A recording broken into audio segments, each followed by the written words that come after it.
Let's bring back the panel. New York Times, I think it was Saturday, Maureen, had a lead that said, basically interviewing all these Upper West Siders, panicking now. And in fact, I think referred to it as, the polls are showing a margin of panic for Clinton supporters. You describe this East Coast freakout that I feel like you've seen among the elites this week.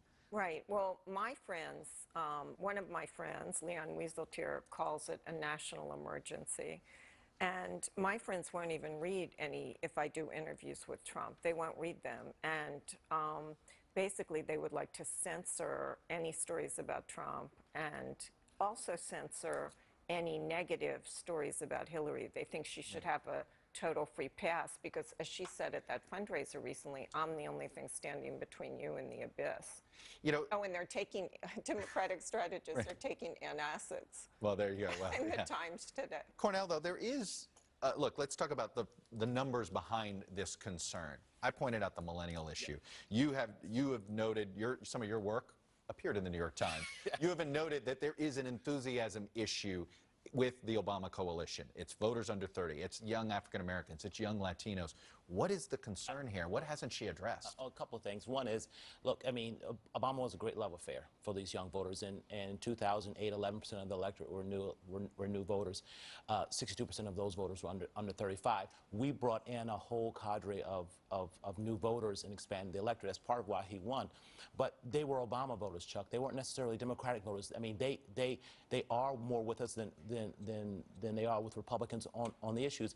And so in the frame this conversation, you know, does she have to expand and get that vote? Yes, but at the same time, you see Trump right now, he's probably going to get the lowest percentage of millennial voters of any candidate in the last decade. And this will be 3 elections now where Republicans have lost young voters in a way that does not bode well for them in the future. Let me show the importance of it, though. I want to put up on these battleground states. In 2012, Barack Obama lost voters over 30 in Florida, Ohio, Pennsylvania, and Virginia, but he carried all 4 of those states, Alex, because he clobbered Romney among voters under 30.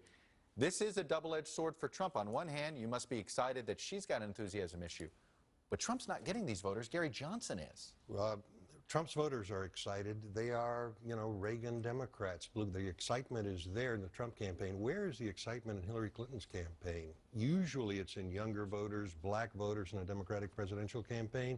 It's not there.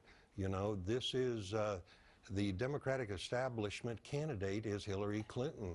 If Obama was a love affair, this is Nana Clinton.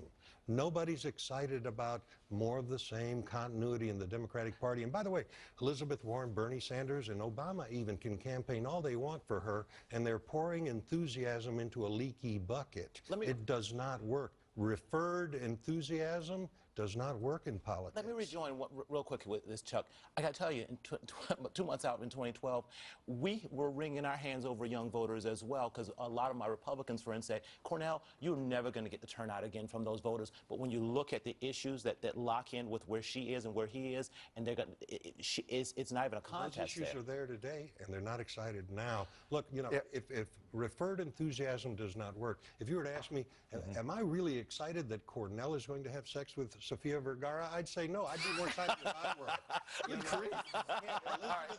Well, you got everybody's attention with that one. Can't excite Hillary Clinton voters. Katie, talk about what you see at a Trump event. There is excitement at Trump events, but there was excitement at John Kerry events in 2004, too. There's a lot of excitement at Trump events. And I will say this about what Alex is mentioning. We would see Trump voters wait in -5-degree snowy temperatures in Iowa for hours on end, 6 hours, to go see Donald Trump at a rally. My question is, are they going to wait in line to vote for Trump if there are long lines at the polling stations? Yeah, I think so. Are Hillary Clinton voters going to take a day off work and wait in lines? And that is the big question. The excitement level is a little bit different on the Trump side because they are so enthusiastic about him. Let me sneak in another quick break. We'll be back in 45 seconds with a little endgame and what makes running for president these days so different than it used to be.